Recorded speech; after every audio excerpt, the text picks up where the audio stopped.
because I'm sure you've got other things you'd love to be doing on a Monday evening. And if we get through it quicker than that, then great. In terms of the running order, I just want to just kind of reiterate, our view as MSKPN of where we're at with the BUPA renewal. So just state that, and I'll ask Joanne, Simon to contribute anything if I've missed anything or they'd like to add anything. And then I was going to share Six's position, and just where we've been and where we're going with it. Simon's going to share the results of the poll. So if you haven't had a chance to click on that link either on the email or on the WhatsApp group, please do, because we'll just get to see what everybody's deciding to do, which may be interesting for everybody to see. So we'll pop that up in a minute or two's time. So do just click on. It literally is one choice. So very simple and easy. So without any further ado, I think it's just worth reiterating and stressing again. We know we cannot collude. This is not an opportunity for us to kind of gang together and get BUPA to push up prices. A little bit of context for those of you who are old enough and long enough in the tooth like me, and I'm looking at Simon because I definitely know he was there. Back in 2008-9, when BUPA were introducing the network for the first time, I actually looked back. There was a group of 45 practices, and 6 were part of that, and Pure were part of that, who were concerned about the direction of travel that the network was potentially going to go in down. And I have to say, looking back, pretty much most of what we were concerned about happening has happened, and we've ended up where we thought we would end up, which is with some real terms, price decreases, pressure on prices, sessions, etc. So it's not a great outcome. And at the time, we actually put some money in the pot and spent quite a lot of money on some very expensive London lawyers, and we made a very formal complaint to the Office of Fair Trading, concerned that there was going to be some abuse of a dominant position. So just to give you a sense of, we really tried to do something then, and ultimately it didn't lead anywhere. And the OFT said, no, don't see any abuse here. Bad luck, off you go, you're on your own. So that's a little bit of history.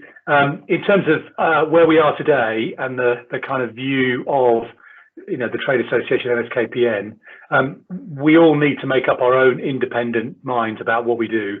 And it's clear that lots of you already have, and there's a variety of responses there, from reducing reliance on the network over a period of time to just leaving the network altogether.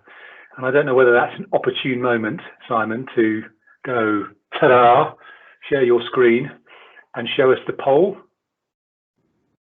Yeah, I'll do my best, Rupert. Bear with me. So this is the poll we've just popped out this afternoon. Well, hopefully lots of you have clicked a button and told us what you're going to do. Hopefully you can let me know when you can see it. Yep. Okay. So hopefully it's quite self-explanatory, but I will just very briefly talk through it. So thank you all to everyone who answered it. It was obviously quite quick to do. So 42 responses so far. So 3 businesses are deciding not to renew with BUPA. 9 are definitely going to renew. There is 11 businesses actively trying to negotiate rates.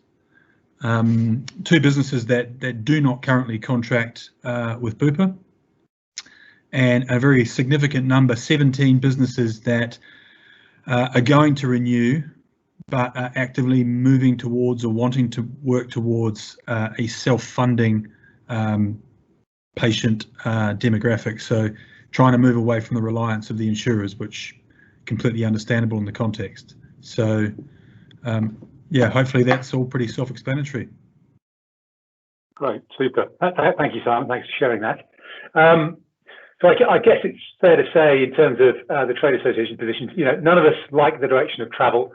And I do hope that everyone, whether you're kind of reluctantly signing up again or you're moving away, you have at least made your views clear to BUPA, because I think the more of us that do that, the stronger our collective voice is. It's easy not to and just kind of go, well, what's the point? Nothing's going to change. So hopefully you've all done that. the fact is, I think we said this a couple of times now, the model is broken, and it's not just broken for us as providers, it's definitely broken for the insurers too. And I think it's fair to say that there needs to be some change, and that change, I think if we're being fair, it needs to happen on both sides. We need to demonstrate the value of what we do. We need to start gathering these outcomes and pulling them together and comparing what we all do, and very much, lift the bar, raise the bar, and drive up standards. Because otherwise, the insurers will not see any difference. They'll just continue to see what they see today, which is a lot of unwarranted variation in their eyes, and then they'll just keep on driving down the sessions and the unit prices, and we'll continue down the road we've been going down for the last, dare I say it, just a little over 10 years. So it will mean engaging with them. It will mean, we're going to have a stronger collective voice. And I think when I look back over the last kind of decade, at SIX, we've definitely tried to stand up and say, hey, we need to do something different. This isn't working, and we're reaching the end of the road. We can't keep continuing with real terms price decreases. But it's felt sometimes like it's been a bit of a lonely voice. I know we haven't been alone in saying those things to BUPA, but I think we have an opportunity now to have a stronger collective and more commercial voice together. So there is a bit about numbers. So the more people we can get joining up, the stronger that collective voice becomes. I think that the challenge for us and the challenge we're picking up as directors is to agree a clear roadmap with BUPA and the other insurers. We've already had a round table, and I think it was fair to say, the summary of that was the insurers recognised the current direction of travel isn't sustainable for them either. And on the back of that, we really want to get them to commit or start to commit to some change, so that in a year or two's time, and I do think it's going to take a year or two, we're in a different position than we are today, and we're able to have a different conversation than we're having today. We will need to hold them to account. I think the danger is with BUPA, they get through this latest renewal, and other things take priority, and our job is to hold their kind of toes to the fire and keep pushing them in the direction of travel. We're at the moment trying to get Chris Martindale to come back to us answering a few more questions. We're trying to get that in a video format. We'll see whether we achieve that or not, but we're going to keep working to pull them to the table. So that's kind of MSKPN's view of the world. Simon, Joanne, have I missed anything? Would you add anything to that? Nothing. No, that's a good summary, Rupert. I mean, I think the only thing I would kind of put in for consideration, really, just thinking of Ken's direction of travel. I think for us, we are renewing this time, but the road we're going on is to actually come out of PMIs over time. I think what we're seeing in central London at the moment is a lack of traffic, so we need to get enough clients where we can get them. And also, I think the other thing I've been thinking about is what kind of clients do we want? What's our expectation of that client? Because if we're taking clients that are used to sort of free or the PMI is paying for them, it's very difficult to build a rapport and a relationship with those clients over a longer term, because it is very transactional at the end of the day. My PMI is paying, it's very transactional. And I think I can share with you our 10 story with ClassPass. And I don't know if anybody knows about ClassPass, but ClassPass are a fitness aggregator. So our fitness business was put on this platform, and we allocated an amount of space to ClassPass. But that meant the clients that came through on ClassPass got it much cheaper than a normal paying, our usual paying client. And we discovered over a period of time that it was just not good for our brand and not good for our business. And so with COVID, even though we were getting 500 grand a year from ClassPass through this process, we decided coming out of COVID, we're going to just restart, because we've lost so much money, it can't be any worse than it is now. And we're going to build out with the clients that we want in the way that we want, at the price point that we want.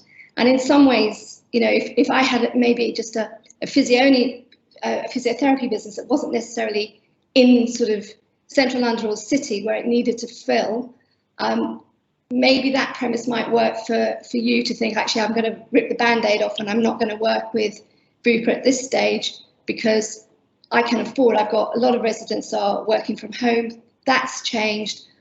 I'm going to be busy anyway. And actually, we've lost quite a lot of money, or money isn't where we want it to be. But this is actually quite a good time to start building out my business differently and more on my terms. So I think that very much for 10 is down. You know, if we weren't in central London, have 10 studios in central London, we might be looking at this quite differently with the PMIs and walking away right now. We can't quite do that, but that's the direction of travel that we're definitely going on. And thank you for sharing that. That's really helpful and very relevant to the current debate. So thank you. I thought I'd very quickly just share Six's my view of where we're at and what we're going to do, and then what we're going to do is then open up the floor. And Joanne has very kindly agreed to keep an eye on the chat and either collate the questions together. There's one already there about, has anybody had any success with negotiating higher rates? So start to put things up on the chat you want to chat about, or questions you've got, and then we'll try and get people to answer those and bring everybody in. I'll try and also keep an eye on the hand function. So if you want to raise a hand because you've got something to say, I'll try and keep an eye on that as best as I can, and draw you in. So Six is where Six is at. It's interesting. There was a lot of chat on the WhatsApp group saying, you know, what happens if you don't sign up by the deadline? I have to say, I've never actually signed on any of the deadlines we've had over the last 10 years. I think we've had a bit of confidence to do that because we're a reasonably large provider in central London. We were, well, it's a good thing or a bad thing, at one point a top 10 provider across the UK. That's what BUPA told us. So we were able to have a discussion. If I'm really honest, we were often given a few crumbs, but not a lot else. So we never got very far by having the dialogue, but at least we were engaging and pushing. I think right now, if I'm very honest, I'm a C, but I'm going to go to B. I'm in central London. I still see, you know, 40% of my business is PMI. That's a lot less than it used to be. It used to be 60%. So we have reduced our reliance. BUPA is around anywhere between 12 and 15% of that. You know, I'm still trying to put my business back on its feet. Now is not the time to walk away from 2%, 5%, 10% of the business, let alone 12 to 15%. So we're going to re-sign, that we are saying we're not happy, and we are pushing for some better rates. But I'm not holding out any hope I'll get anywhere with that. I'd be interested to see if others have. So that's where Six are. So if we could open it up, Joanne, what have we got? So Claire's asked if there's any success in negotiating a higher rate with BUPA. Has anybody had any success? We haven't. We haven't. Yeah. So, I think the other question that's come out from Stephen is he'd like some feedback on the roundtable meeting that we had with the PMI group. Okay. Simon, would you like to field that one? Yeah, sure. So just to revisit who attended that meeting. So from the PMI side, we had attendance from BUPA, from AXA Health, from Cigna, from Helix, from Vitality. So we were missing WPA and Aviva out of the main bunch. Pleasingly, both Cigna and AXA Health were represented by quite senior people. So and they made very good, very strong opening statements that were very much aligned with what we've been saying. So they both recognise as insurers that the current commissioning model is broken and that it needs to change, and that having an agreed industry standard in terms of effectively quality assurance is a big stepping stone in changing the commissioning structure. So so that was positive. Maybe not surprisingly, the representation from BUPA wasn't quite complete. So we had people there that were responsible for quality in MSK, but not commissioning the services. So we didn't quite get the full picture from BUPA. I guess it'd be fair to say that Vitality were fairly passive in terms of, I think they were quite happy to let the larger providers lead, but I get a sense that they will follow. And Helix, I know they're not as large as some of the other ones, but again, they had good representation and certainly felt similarly that having an agreed industry standard was a great starting point. So I guess if there's a positive to derive from the meeting, it was that the conversation, we weren't in conflict about our points. The points were broadly agreed, which is good. And clearly now it's about the direction of travel and making sure that we have clear commitment that things will change and actually some milestones and some timescales to work through over the next 12 to 24 months, so that we're not getting something delivered to us as a fait accompli in 24 months' time. So that's just a brief summary of that roundtable event. And we are having a follow-up because I think there was, a lot to digest. So a follow-up with that same group again to very clearly set out the stall that, as a trade association, us and our members are moving forward with the quality agenda. We would like some support from the PMIs to the extent that they make these measures mandatory for collection as part of their contracts, but effectively we're making it very clear that we are pushing ahead with that, and clearly that there is an open line of communication back into us as a trade association for them to talk to us about the challenges that they have and indeed hopefully move a constructive discussion along. So that follow-up meeting is going to happen in the next couple of weeks, pending annual leave, etc.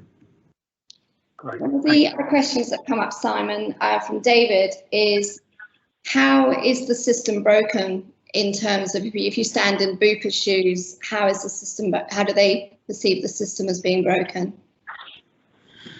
I mean, it's the same for all of them. They talk about there is an acknowledgement that there's an enormous amount of unwarranted variation, so effectively wasted treatments are happening, but there is no way to assess that. So everyone's open about that. There's just been no way to measure it. So I guess the other way that the system is broken is that selling a service piecemeal, appointment by appointment by appointment, and in terms of how we, how they buy our services, again, is not the most sophisticated given where we're at and given where we should be at, to be honest.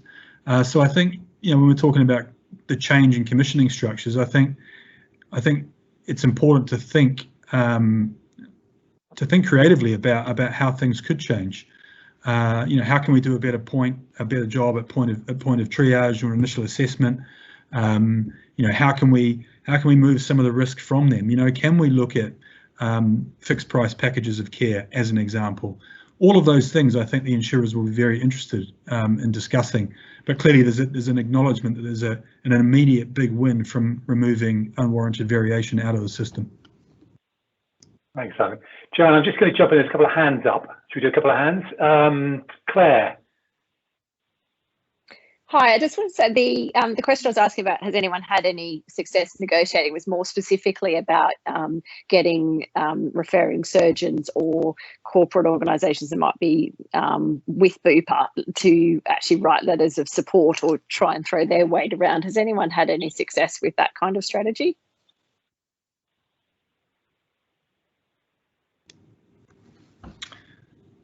No, we haven't.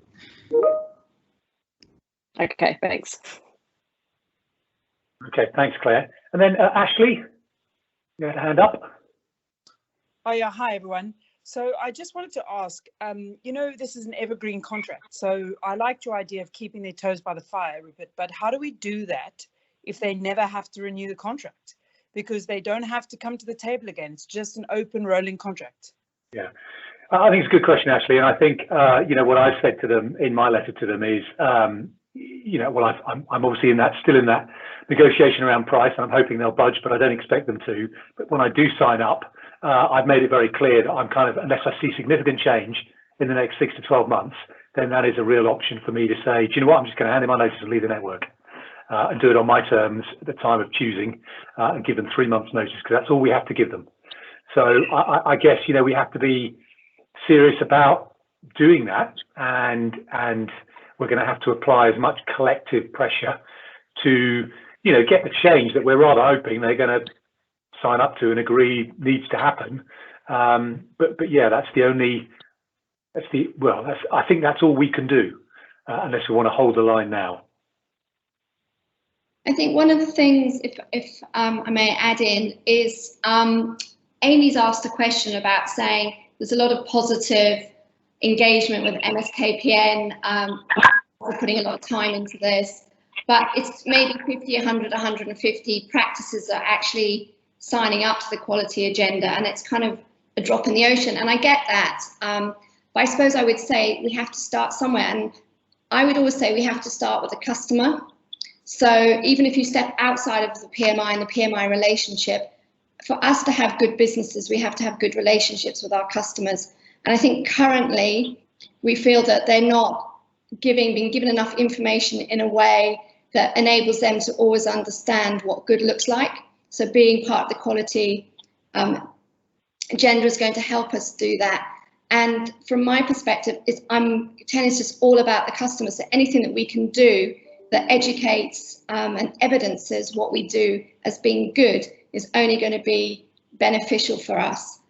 So we believe that kind of patients deserve transparency in what they're getting from whoever they want to go to. They need to understand that why they come to TEN versus somebody else. And I think by leveraging our patient outcomes, we do, I think somebody on the call previously will know that we subscribe to Listen 360, and we currently have a 92% customer rating. And so we use that information, we kind of recirculate that information through media, through our comms, through our emails to our clients. We do case studies, we do education, we do Q&A. So we're building the relationship with the customers, and the more that we do this with a customer base, we as collectively can help grow the self-pay market. We know the NHS is going to struggle, it's got a backlog. So the more that we make ourselves visible, transparent, accessible and flexible, will help to differentiate us from other people. And, if we put our hands up and say, yeah, we invest in this, we invest time, energy, because we believe that quality practice actually delivers good business and builds better relationships and rapport with our clients and with other stakeholders. So whilst the main thing at the moment is the fact that we feel undervalued by the PMIs, I think for our own worth and to evidence our own worth, we have to pursue a quality agenda and dialogues with the consumer base, and hopefully that will then go back into the PMIs, or they'll hear, why can't I go to 10? Why can't I go to 6? Why can't I go here? Because I hear they're really good. So it's kind of like a parallel strategy that we have to adopt. That's my thoughts. Thanks, Joanne. Would anybody else like to come in on that or ask anything further? Or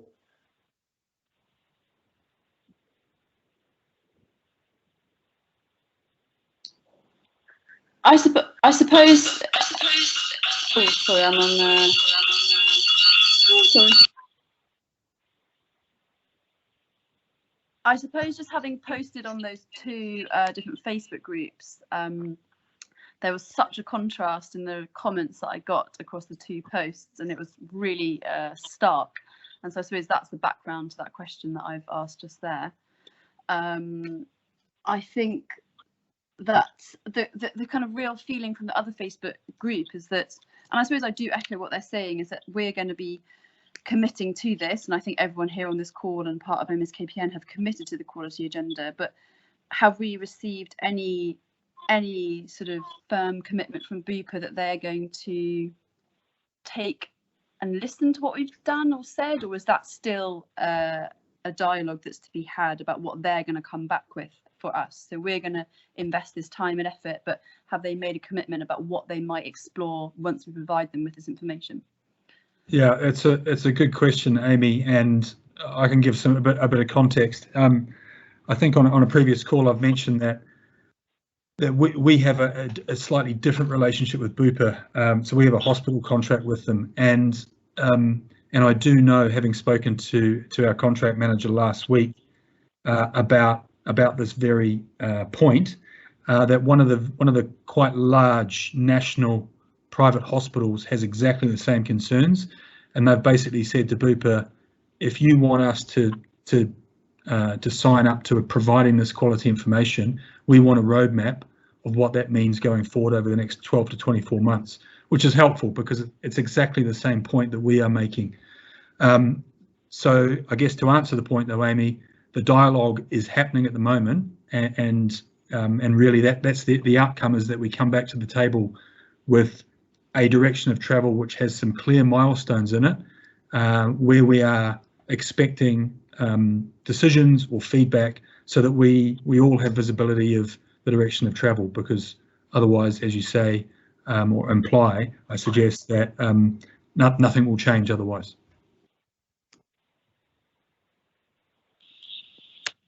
Amy, I think I'd just add to that. I don't think it's going to be easy. I really don't, but I think we have to try, because I'm not sure there's an alternative path.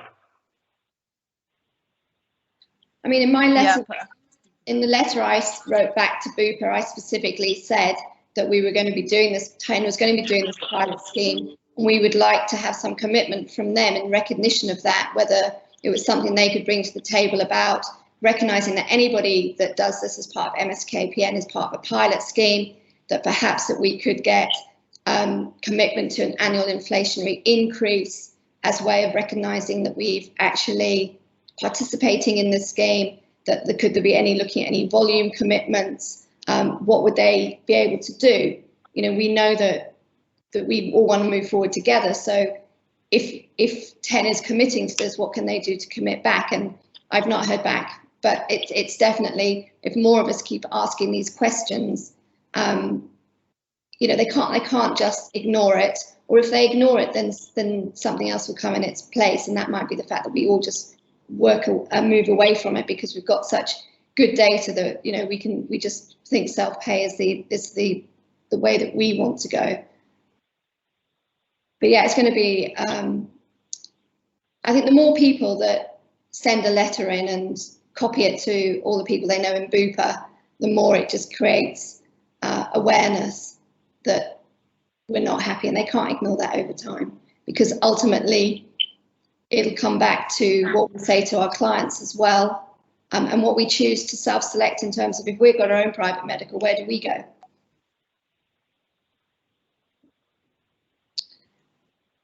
There is also a question, Rupert, from Martin, who says, why are we as a group not allowed to encourage people to withhold signing off until they accept some degree of negotiation at the moment? Is this illegal against competition law? Yeah, I mean, it's back to the collusion point, and you know, the UK competition law is really clear that, you know, you're not allowed to collude or fix prices, and I guess, you know, BUPA could probably come back quite aggressively. They definitely didn't like it when we took them to the Office of Fair Trading. It definitely unnerved them. They definitely trod a little bit more carefully in terms of what they do and did. And I certainly know, you know, in that first 4-year contract, they had if you signed up for 4 years, at the 2-year point, you got an inflationary increase. And they were very mindful of not excluding people. I think they tickled up a few people in terms of rates where they could, where it cost them very little, so that again, they would have something to present were they challenged. And I think, I certainly know a few years ago, BUPA and HCA fell out fairly spectacularly. And HCA is the world's biggest private hospital group. So whilst they may not be huge in the UK, they're certainly very big in London, and globally the biggest. And BUPA actually fell out completely with them over rates. And for a period of time, if you were a BUPA client, which they didn't like, you weren't allowed to go to an HCA facility. Now they clearly kissed and made up behind the scenes at some point, and agreed something commercially, but I'm sure there were some lower rates involved. So, you know, we just need to be very careful about where we go, and we cannot do it, I'm afraid, because they're first are right on that front. The question from Amy was, should we all be addressing letters to particular people, not just a generic email? I mean, in terms of who I've responded to was Deborah on the original email, but then I think Julia Ross, who's BUPA head of MSK, and Lisa Smith, BUPA head of networks. So I've copied both of those two in. I can write that in the chat box if you want their contacts. I think that's a smart move. I mean, it was interesting 10, 12 years ago, Jane Gallagher, who some of you may know, used to be the contracting manager for all of this. So she was always involved in the network renewals. And I think by the end of it, so many people had her email address, they changed it because she was pretty much swamped and inundated. But I think that's great. I think it's good that, you know, we stand up and we speak out and we make our points clear. And you're right, it's a generic inbox. It's just, you know, one of hundreds, I guess. I did copy mine into the inbox, but I got the response that said we're somewhat swamped and may take some time to reply. And I know it'll just be a standard reply, so it's probably not the way to get changed. So yes, Joanne, if you could share those details, that would be great.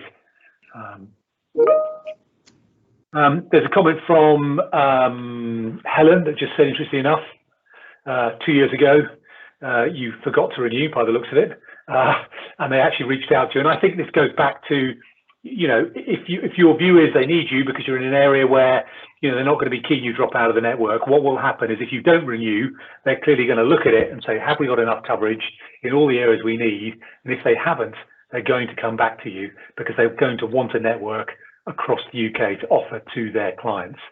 So I guess it's just deciding, if you're in that sort of position, will they come to you? And the chances are they will. They certainly come to us every year, and I know a few other London practices who haven't initially signed up on the dotted line. A request in from Martin. Could a letter maybe be drafted from MSKPN so it could be shared amongst everybody and then they can distribute as well? I know that we have sent a letter in. I think, Simon, there was something that we sent in. Sorry, to BUPA? Yeah, or was it just to all the PMIs? I can't remember. There was I don't have it. No, it wasn't. Not a specific letter. No, I shared elements of the responses that the dialogue that I'd had with BUPA. Just again, I mean, the arguments I think are pretty well understood now, and I think people are probably making them in the right way. I think it's a really good idea to copy in some of those key decision makers. BUPA have a very complex structure, I think, as everyone's probably found out. So getting to the right people is critical. So in terms of, I think I saw a message from Amy, you know, are we going far enough up the tree? So the key decision makers are Chris Martindale is definitely one.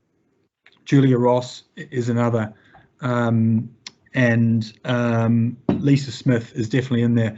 And if you want to go above them, the next person is James Sherwood, and I'm sure James would love to hear from you. And if you, I have got his email address somewhere, believe it or not.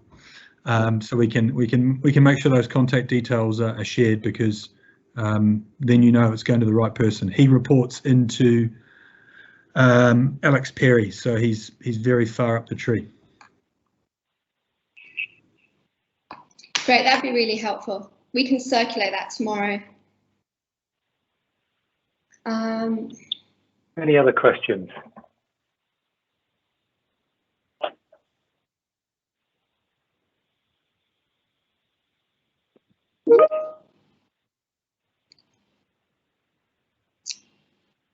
I think Martin has a question. Yes. Can you hear me okay? Yep. It was just, it's a bit like off the back of Amy's question, because I suppose I'm one of the ones that is a bit, I'm on the Facebook group, and I suppose the two main questions, one of them you've answered really well, Rupert, thanks for that. The second question was, okay, so you want to collect data, and most good physios agree that's sensible, but is that not what Physio First have been doing? And therefore, really, to say it's going to change in 18 months, is that not really just being a bit optimistic? Gosh, yeah, no, great second question. Simon, would you like to try fielding that? Sorry, I was just busy trying to find James Sherwood's email, so I wasn't tuned in. Okay. I was also just posting up Christopher's. Yeah, I think, what would I say? I certainly don't want to start by rubbishing anything Physio First do, but I think, I don't think they've been particularly commercial, and I'd like to think that we can bring a slightly more commercial edge to what we do. Working together, I think we represent already, more of the larger providers, and if we can get more people to join, then I think we can, make more progress than has been made in the past. I'm not running shy of the competition laws, but I am mindful that they're there, and I'm not going to step over the line of that. But I think if I read Physio First's, latest piece about the renewal, it was very much, there's not a lot we can do, just build up your private practice business and move on, because there's nothing more we can do. I don't think that's true, and I think we've got enough connections, we know enough of the right people at the top of the insurers, and we've already got them around the table to a round table, that I hope we can start to move the needle. I don't for a moment think it's not going to be an easy path, because it's not, and I don't honestly know how far we'll get all of them, but we will absolutely try our very best to drag them, if needs be, kicking and screaming, to a better place in a year's time. Or some of us will definitely be leaving their networks, and that will leave some holes for them. And there may be some people who want to jump in those holes and willing to do it, at a lower price. Fab, great. But rather, like Joanne said earlier, that model isn't sustainable long term and isn't good for any of our businesses. So it's not really I don't think, a great or sustainable option. So Joanne, would you like to add anything? Yeah, so in response to Martin, I think what's really interesting for me is that I'm not a clinician. I run the business, and I actually started a fitness business and then got into physio.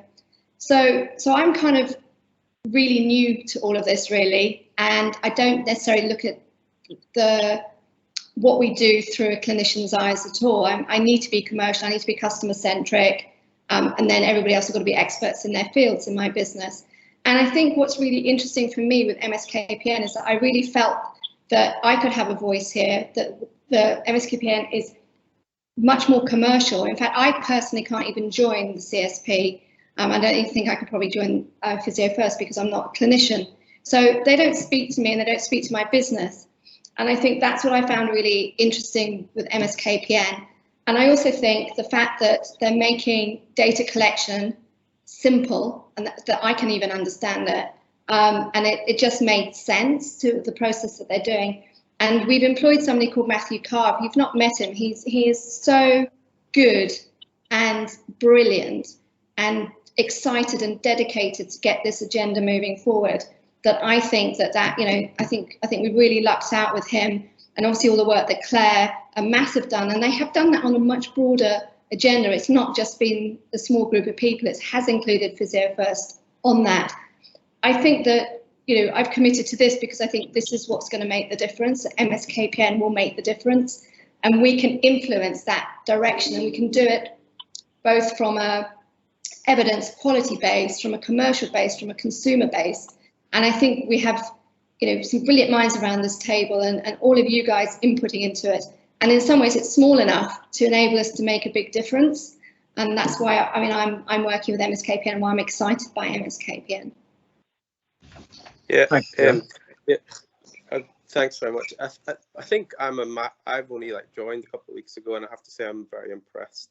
And I'm not going to be renewing my Physio First membership, but therefore I think you've taken a bit of stress off my shoulders as a small fish, thinking, we're just not getting heard. So I think all I would say is, but like what I said earlier, I think there's a lot of physios feel frustrated, and I listened to the podcast or the talk about the data collection, and I'm going to do that, and it's a lot easier, like you say. So they're all agree with everything you're saying. So I suppose what I'd be suggesting is that I think people still feel, having listened to what you've got to say, I think you've answered my questions, and I think you could have a bigger membership group if you wanted to, if you were to share them 2 points really clearly, both about maybe sharing a draft letter for people to use, because everyone wants everything done for them, and actual contact addresses so they feel they've done something, and 2,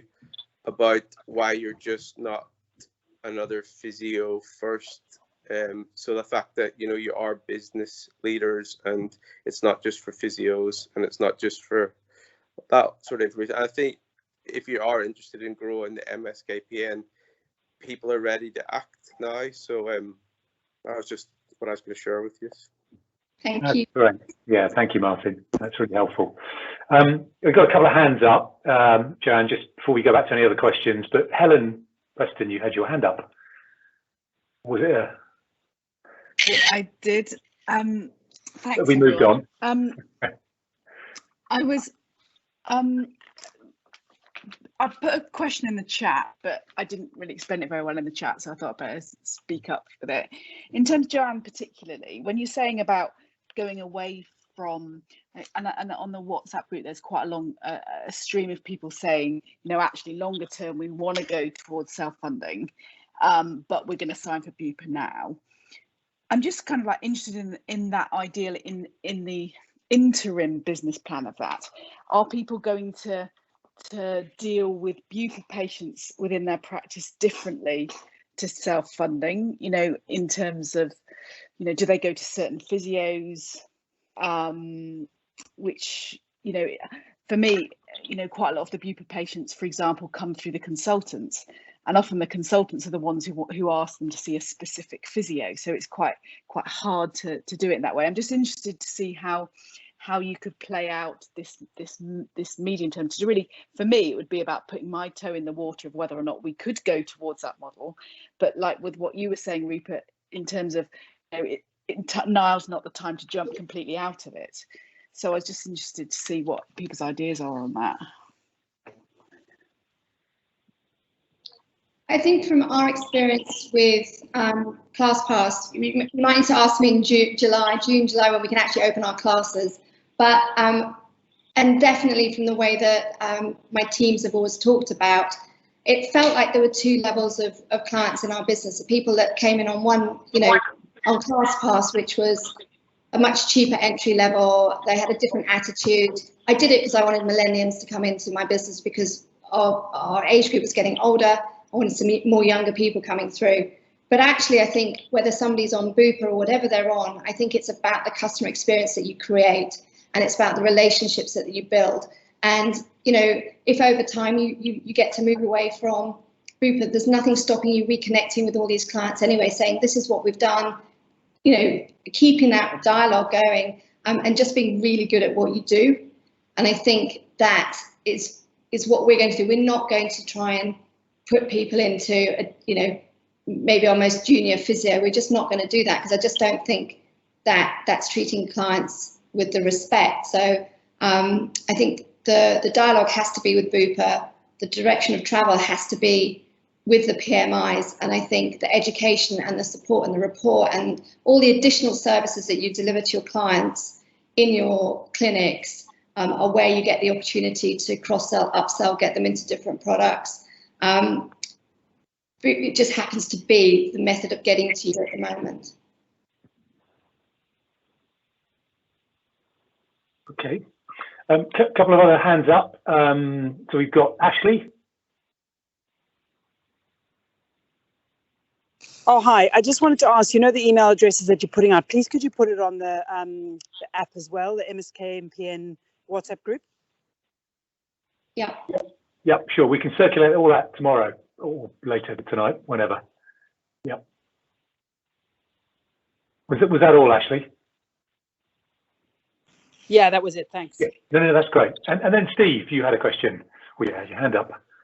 Yeah, it was actually just a bit more feedback for Helen on Helen's point and that Joanne was addressing. So we've actually found that one of our biggest issues has been with AXA PVP. We've never been able to get a group contract for AXA PVP. And so through the private practice practitioner sign up thing on Health Code, in order to get practitioners recognized, they have an incredibly low, even much worse rate with compared to BUPA. So as an example, our most senior clinicians, we don't allow to treat AXA patients. We just tell patients, you know, AXA pay too low. I'm sorry, you don't get to see Steve, you don't get to see the partners, you don't get to see clinical specialists. Your insurance is poor. So we say that to the patients directly, and it forces the low value clients to other clinicians who are equally good, who perhaps not as good, obviously, but who's still capable and experienced. So that's one strategy that we've employed, and I suspect that if this were to continue to play out with BUPA, we would need to roll that out with BUPA as well, and just say, sorry, you with BUPA, you with AXA PPP, you don't get to see the partners, you don't get to see the clinical specialists, the insurance rate is too low, you get to see a senior clinician. So that's one strategy that we employ, and it works reasonably. But I agree with Joanne's point, and it's a very tricky point, is, you know, no patient likes to think that they have rubbish insurance, right? Everybody thinks that they need to be treated 5-star and like the king, and I need to see the best person, and it doesn't matter that I've got AXA, you know, I work for Goldman Sachs, and it doesn't matter that they only pay you 35 quid for a session of physio. I'm the CEO of Goldman Sachs and I need to be treated well. So we struggle with that issue, and that is, and from a customer satisfaction point of view, it is an issue that we struggle with on a regular basis. But we've set out some clear lines, and we have very capable physiotherapists who will look after those patients, and who do. So that's one strategy that we've adopted. The other key strategy as a business that we've adopted is that we have very few, most of our physiotherapists are employees and not self-employed and not on commission basis. So effectively, in a sense, you know, the old kind of private practice model of paying your physios 50% commission, 40% commission, whatever, you know, we've adopted to employing more staff so that we could afford to treat some of this low cost, high volume work and funnel that work to them. And then, you know, for example, for our, you know, clinical specialists who might be on a commission basis of their earnings, say to them, I'm sorry, but, you know, and they even come to me and say, Steve, it's not worth me seeing a patient for AXA and getting 50% of nothing. It's not worth my while. I don't want to see AXA patients. Send them to somebody else. And it frees them up to see higher paying patients. So we see that. And then we also see the reality that some patients even have insurance self-pay. Right? Many of you have probably seen that yourselves. They have health insurance. They actually don't want to use it. They want to use it for the big events, you know, if they need a big claim or big event. So it's very much a mixed bag. I wish I was brave enough to take my business completely down Joanne's route. And Joanne, I kind of applaud you for doing so. I wish I had the courage to do so. Looking at our kind of you know, we did 11% of our turnover with BUPA. We did, but having said that, the 11% of our turnover was 15% of our appointments. So I think it was 17% of our appointments. And then with AXA, it was, I think, you know, 10% of our turnover, but 18% of our appointments, because they're paying us even less. So, you know, do we have the courage to walk away from that? You know, I wish I did, and I wish I would in many ways. And every time I see in AXA patient coming to the clinic, I just feel like I'm selling ourselves short, or similarly an IPRS patient or Nuffield. We don't deal with Nuffield, but at some points we did. You know, I just feel like you know, my heart sinks every time we treat one of these patients, because I feel like I'm doing such a disservice to our capabilities, our skills. So, you know, Joanne, I wish we had the same kind of courage as you. But you know, at this stage we don't. But I just wanted to share some of our kind of experiences on that front, and just some of the things that we've tried, you know, Helen, to do to try and address that. But you know, it's not always with success, and it's not always with the happy customer. And then that brings you back to Joanne's point about, you know, and a happy consultant, right? They say, no, you must go see Steve about your ankle, but then they've got AXA, and Steve says, sorry, you've got rubbish insurance, I'm not seeing you. Then the consultant gets angry with Steve for not seeing his patients. So, you know, you've all been there, you all know what that's like. But I just thought I'd share my experience there. Thank you, Stephen. I think just a couple of observations, if I may. If you've got really good in at Goldman Sachs, we used to deliver Pilates at Goldman Sachs because we got on really well with the director. Leverage those relationships and get into the HR department and get volume and volume and volume. I was just using that as an example. We know plenty of people who think they're the CEO of Goldman Sachs. Sure. And the other thing was what added value products can you offer? So you all probably, when somebody comes in, they have their session and then they get sent some exercises. We actually give people access to our on-demand library, so they can actually start working out with some of our trainers, or they can go into their first PT session is on us. And there's lots of ways that we work through our circle of care in our business, because we do more than just to have physiotherapy, and I suppose that gives us the advantage of saying somebody might come in on a BUPA, or we don't take AXA, but on a BUPA, and we can say, okay, well let's talk to them about what else they can do with us. What are they here for? How can we then help them on their journey? And it might be taking them out of physio and putting them into classes, or doing some online work with them, or whatever it might be. So I think sometimes it's what else can you do that can drive the value for you. Great, thanks, Joanne. I'm just conscious of time. We've got a few minutes left. Is there anything anybody else would like to ask? If there is, stick it on the chat function. Anybody else like to pop their hand up and add something, say something, ask a question?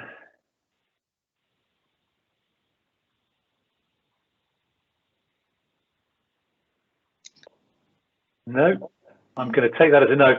Thank you very much, all of you. We'll get some emails out to you probably tomorrow now with those email addresses.